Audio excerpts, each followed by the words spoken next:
So please feel free to join the question and answer period as well. So I'm going to turn it over to Miss Amanda. Hey, and as Tori said, this is actually my first time doing a Zoom education like this too. So hopefully you can get something out of it and learn something new, and it can be worthwhile. So February is heart health, and Tori, I'm already having issues with trying to advance my screen. So just give me a second to make sure I get it to work. There we go. So with February being Heart Month, it actually, just a little history on why is it a Heart Month, or why is it Heart Month February, basically. And it's in 1964, I believe it was, President Lyndon Johnson actually designated February Heart Month so they could increase education.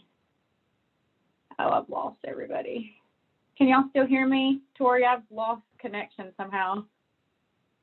Now I'm back. Okay. And everything started to freeze up. Okay,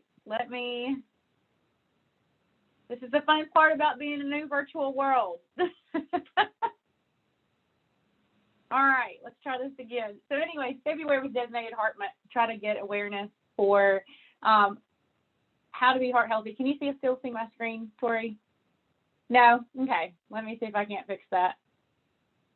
It's not letting me do anything. You can hear my clicking away over here too. Technical difficulties. Well, let me see what else I can do here.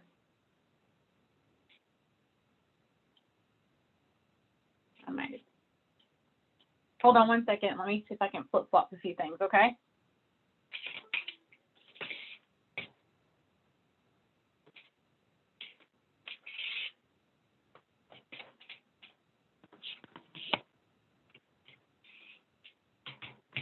Okay, can you still see me and the slides at all? Or you can't see the slides still, but let me see if I can't.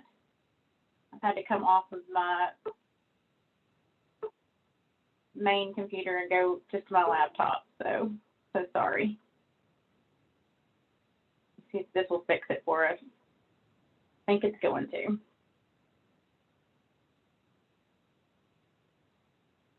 All right.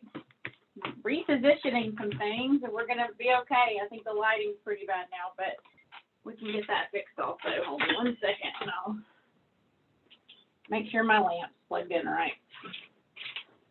Or it doesn't matter. Hey, we'll just talk. So anyways, back to the whole reason we're here is to learn more about heart health and knowing our numbers. So let me get present going here. All right. Now, can you see the screen and still hear me? We can. Okay, perfect. Okay, now that we've got that, knowing our risk of virtual stuff, it's pretty high right now. So basically, heart health is part of it. First off, let's go over some facts. 1 in 3 women are affected with cardiovascular disease. So that's pretty high numbers, and it's still the highest reason for death for women, and also just as a whole in the U.S. And so every 36 seconds, someone dies in the U.S. of cardiovascular disease. And the key thing about this is 80% of those events, those cardiovascular events, are preventable. So it's important for us to educate and do that. And if you look on the CDC or the American Heart website, if you could look back on some history, which was kind of where I was going with the 1964, it was designated Heart Month for February. It was an initiative for every president to make February Heart Month just to bring the awareness around it. If you look at the numbers, heart disease is on the rise and deaths were on the rise in the U.S. And so by designating February Heart Health Month, it really puts some focus on the things that we can control and when we need to seek help. So with that said, you can see the trend line go down a bit, but we're starting to get back on the rise again. So it's really important for all of us to know how to prevent those cardiovascular events and what our risks are and what we can control. So with that said, knowing your risk, you've got 2 different types that we have to bucket it in. Some are non-modifiable and some are modifiable. So the non-modifiable are the things that we can't necessarily change. Although many of us may tell stories about our age and maybe they were a lot younger than what we are, we really can't modify that. That's going to be something that always sticks with us is our age.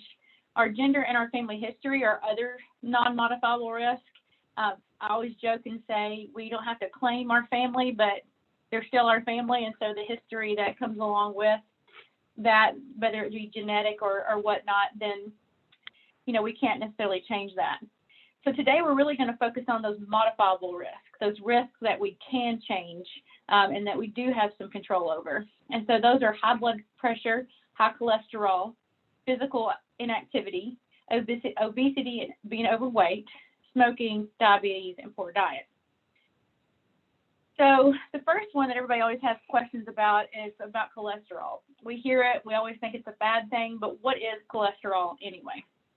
So cholesterol actually is a soft fat-like substance that's found in your bloodstream, and it's in all of your body cells. And the thing about cholesterol is it's in a little bitty waterproof envelope. You want to think of it as a little vehicle that travels around in your body, and it's called a lipid. So it's where we start to call those the lipoproteins, and they'll all make sense here soon, but this shows you what cholesterol is. There are functions of cholesterol that are not all bad that we actually need, and so having cholesterol in our body is not, you don't ever want to zero cholesterol because we do use cholesterol in many different ways. Like I said, it does travel around. It's what forms our cell membrane, so it's very important for us to have that cholesterol, to have our cells to be able to form and function and do what they need to do. It helps us digest food. It helps convert vitamin D from the sun. Thank goodness we're all seeing the sun today. I mean, the snow is beautiful, but it's also beautiful to have that vitamin D and the sun out. So it helps convert that into our skin. And then it also helps us develop hormones, which we always think of hormones being bad things, but we have to have hormones in our body to regulate our heat, to regulate a lot of our basic human functions. And so with that said, cholesterol, I always like to say they're not all bad. So you got the good guys and you got the bad guys.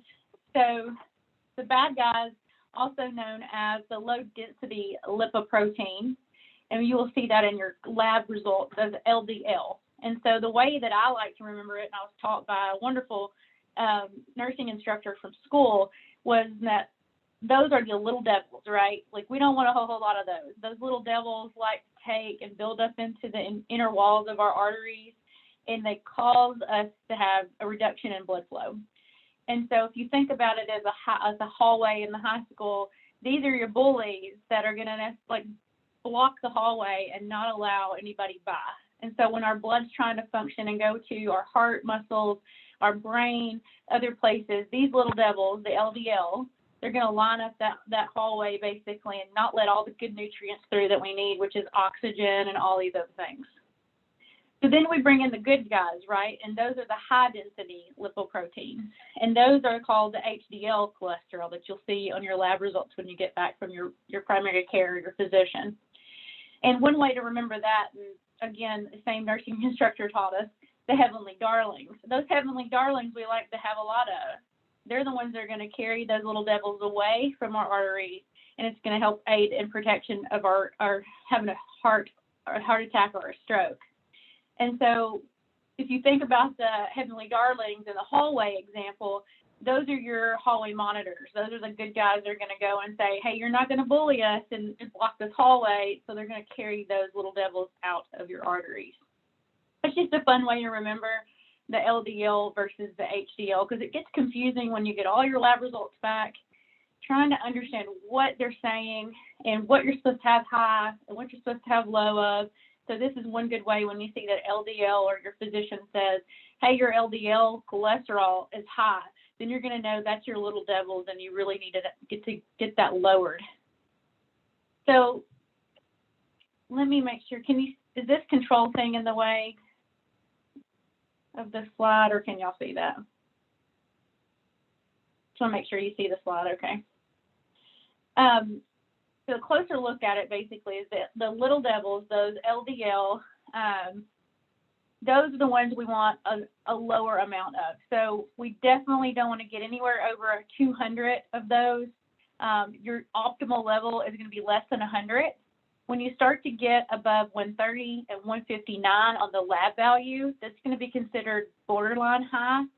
And then anything over 190 is going to just continue to increase your chance of having a heart attack. Then you've got your heavenly darlings. You want that greater than 60.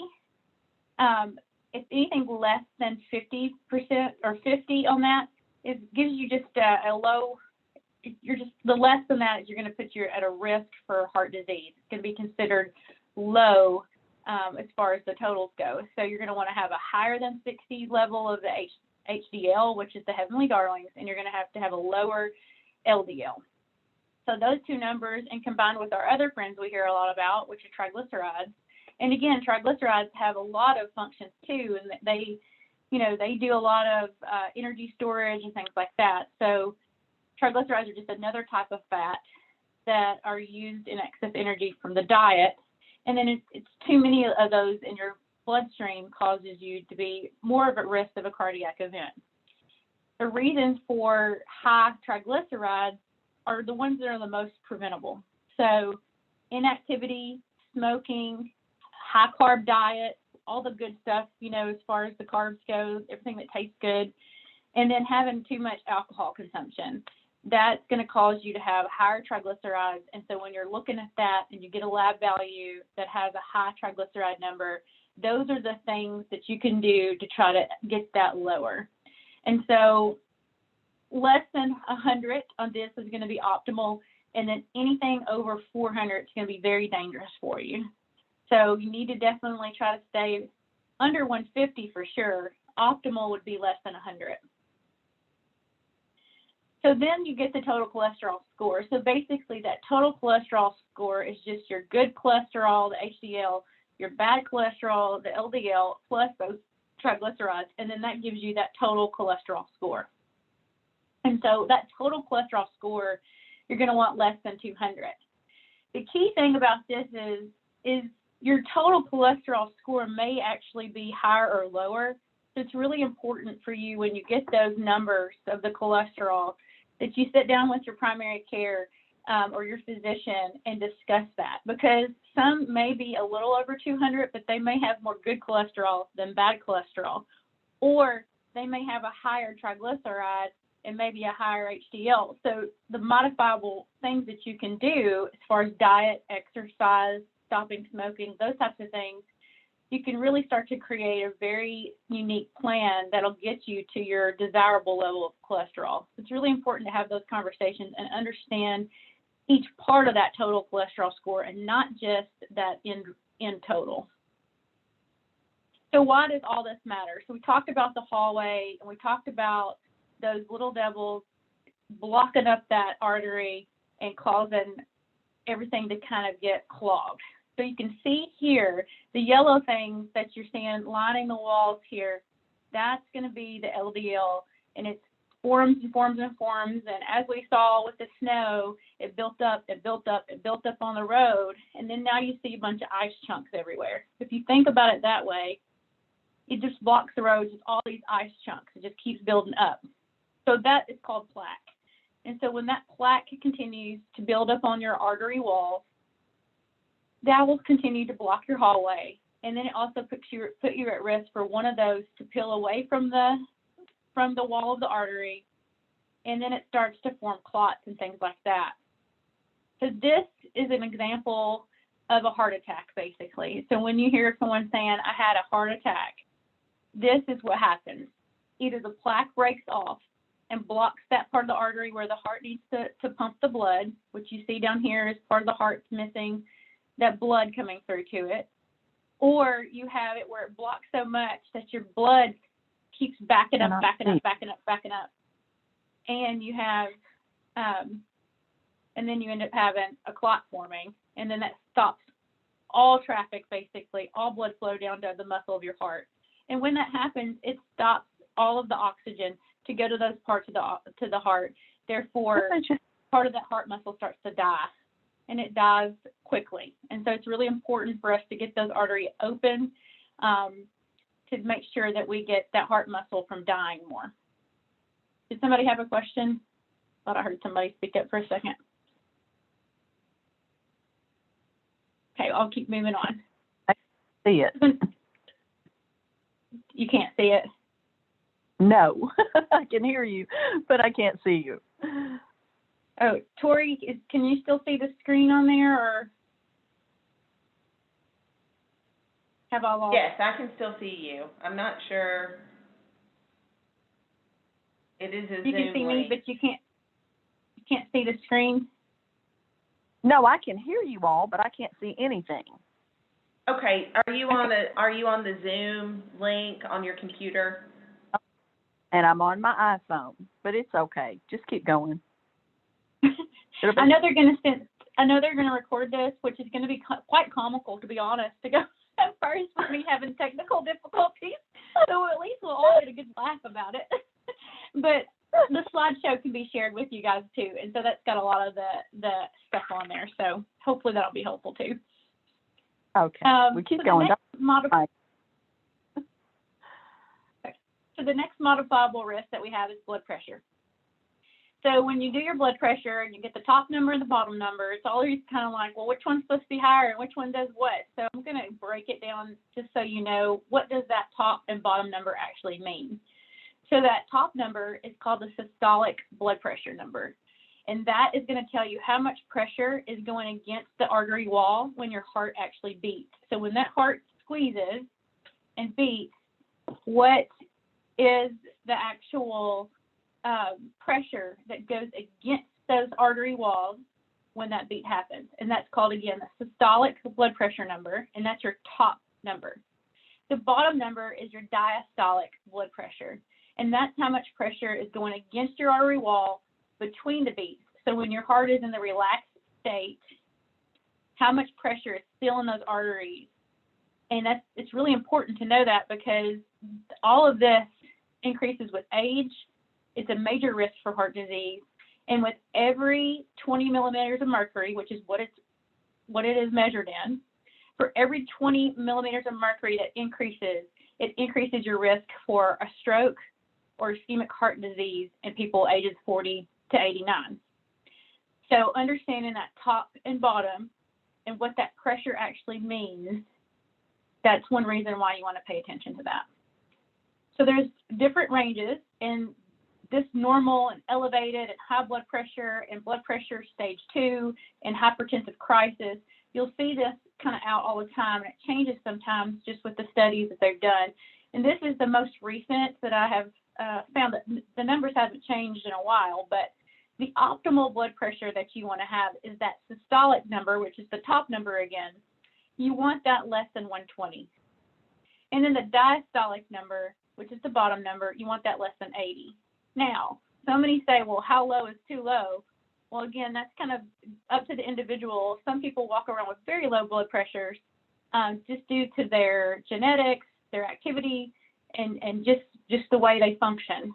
So a lot of people can function a little less than others, but optimal, you want that less than 120 and less than 80, within a reasonable range where you feel okay.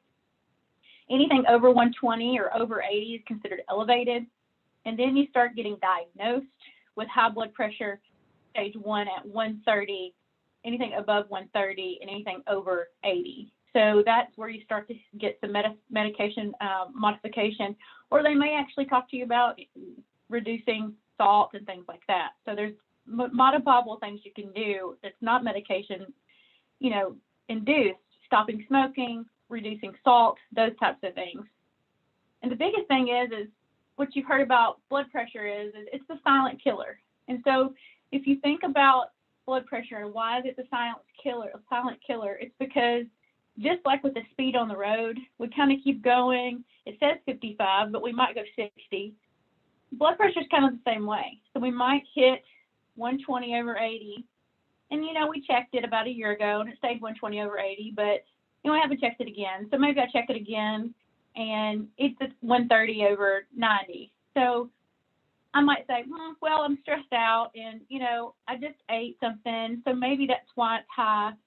So I just ignore it again. Well, then 6 months down the road, I'm feeling rotten, and I go to the doctor, and then my blood pressure is 140 over 95, or even higher. And, you know, they start to ask you questions of, well, how long has your blood pressure been running this high?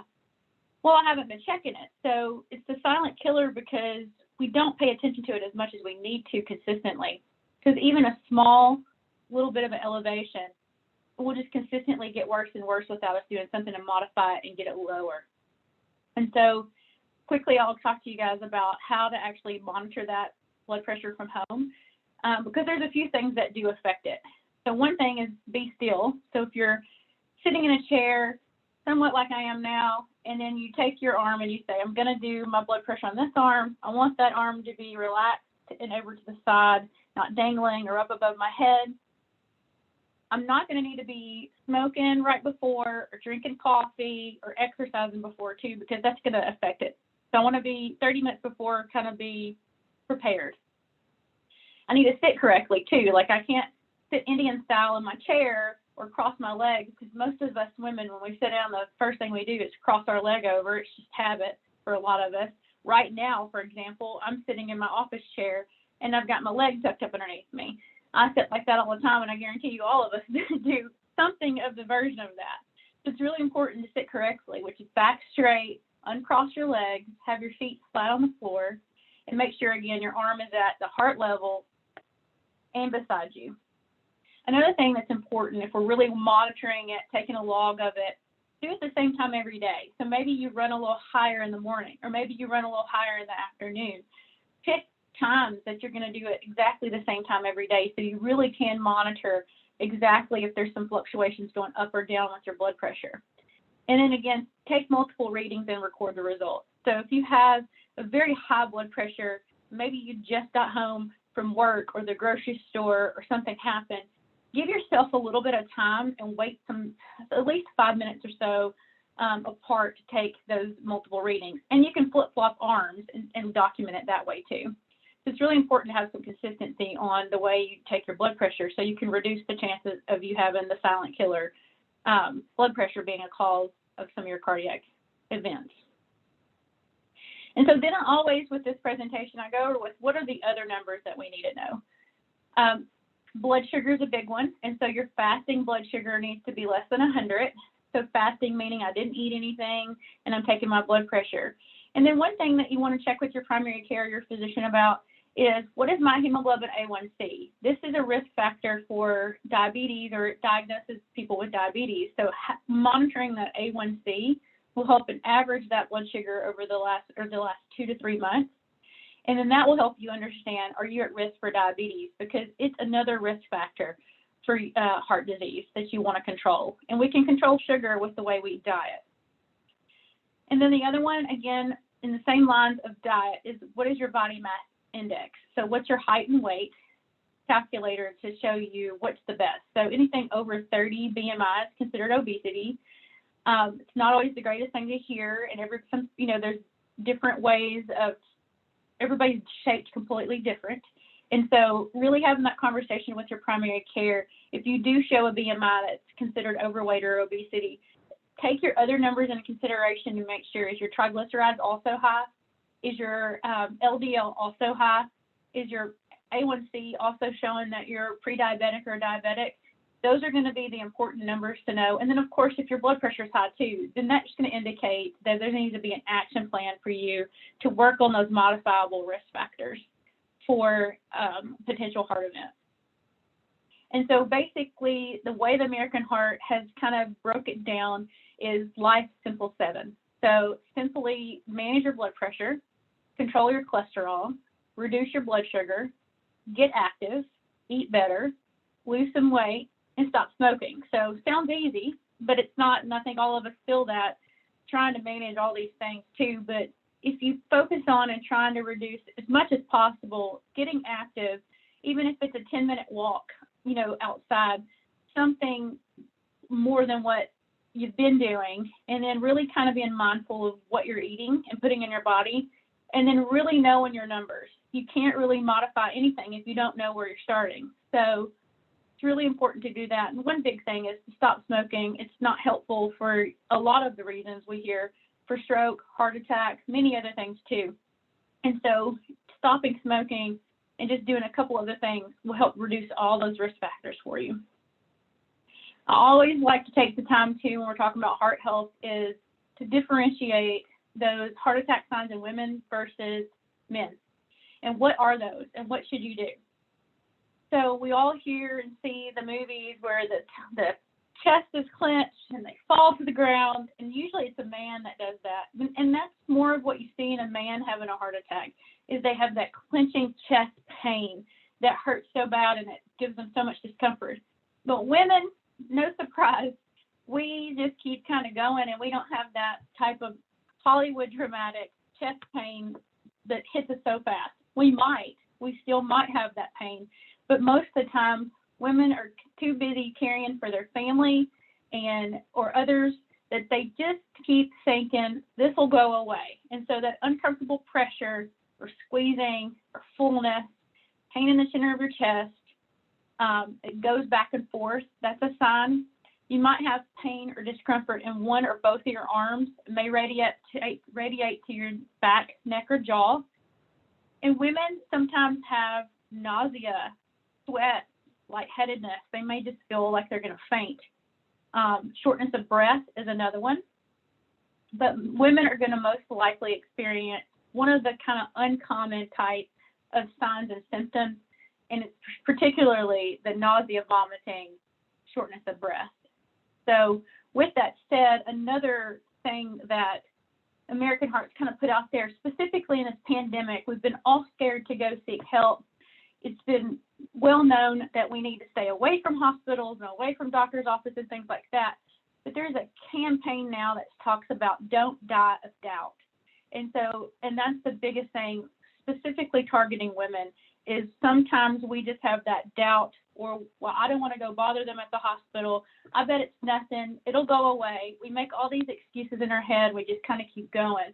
And when really we're having a heart attack, and we need to at least go and get it checked out. And if it's great and fine, then we need to be happy about it, go away, follow up, make sure we know our numbers. But don't die due to doubt. So go and make sure. The hospitals are the safest place for you to go right now for things like a heart attack or a possible heart attack or any kind of emergencies. So call a 911 and get into the hospital right away if you think that you might have any of these signs and symptoms where you're just not feeling right. It's better to know and go home than it is to something happen to you and your family lose their loved one. So I can't stress it enough that you will be safe to go to the hospital and make sure that you're not dying of a heart attack.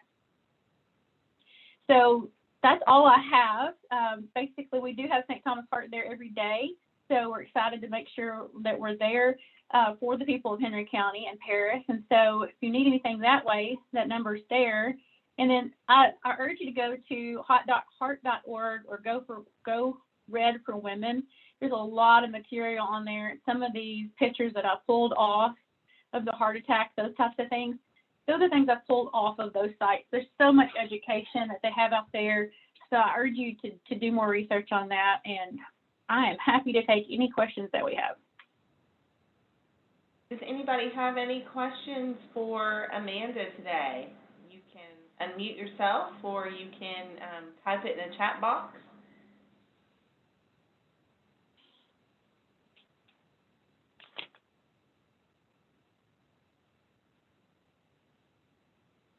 Question? I see one on here that says, are the wrist blood pressure monitors accurate? And that's one thing I did not stress to you guys enough. One great thing is all these blood pressure monitors, maybe they're not, some of them are not as accurate as maybe the manual that you would have at your doctor's office. What I urge everybody to do is at your normal time of seeing your physician, take whatever blood pressure cuff that you use, go ahead and bring it in with you. You check it, and then let them check you with the manual, and then they can actually make sure that blood pressure cuff, whichever one, if it's the wrist or the arm, or anything else out there, they can make sure it kind of matches up, or you at least can understand how far off they might be. So I urge you to take it with you and just double check and see how yours is monitoring versus where the way that your primary care is monitoring it. hopefully that answers. But yes, I mean, it's just as good as the other one. Thanks, Kara, for that question. Any other? Usually there's lots of laughs and jokes when I get to see people in person, so I can't wait to actually be in front of people again. But especially trying to deal with all of the technical difficulties. And I'm sorry I'm dark now, but I lost all access to everything else I had to my setup here. So thanks for being with me. Well, Amanda, thank you so much for sharing with us today. We appreciate those folks who jumped on with us. Again, we'll have a recording of this, and we'll send out the slides to the folks that weren't able to jump on today, as well as those that are with us. We also have goodie packages that we'll be putting in the mail for you all tomorrow with some heart health information and a couple of giveaway items that we have for you guys. So we appreciate you joining us for our first Zoom seminar. I don't know if you all have noticed, but we do have a monthly seminar on the 21st. You're the one in 2021, so make sure you jump on for those as well. Some are live on Facebook, and some are video pre-recorded. So a list of all those are on our website at hcmc-tn.org, as well as all of our other activities that we have going on here at Henry County Medical Center. So again, Amanda, thank you so much for doing this for us, and we appreciate everybody who jumped on. And if you have any questions after the fact, just feel free to email us. Thank y'all. Thanks, everybody.